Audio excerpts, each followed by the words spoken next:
200 বছরের স্বাধীনতার ইতিহাসে রক্ত যদি কেউ দিয়ে থাকে, আমার দাদার রক্ত ঝরেছে স্বাধীনতার জন্য।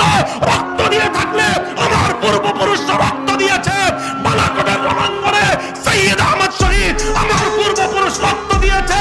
সেই শামিলের রণাঙ্গনে আমার পূর্বপুরুষ হাফেজ জামিন শহীদ রক্ত দিয়েছে। সিপাহী বিদ্রোহে আমার পূর্বপুরুষ রক্ত দিয়েছে। 1916 সালে তাহরিক রেশমি রুমাল রক্ত দিয়েছে শেখুল হিন্দ মাহমুদ হাসান দেওবন্দি।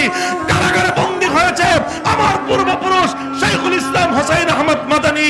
1952 ভাষা আন্দোলনে রক্ত দিয়েছে তামাদ্দুন মজলিসের লোকজন।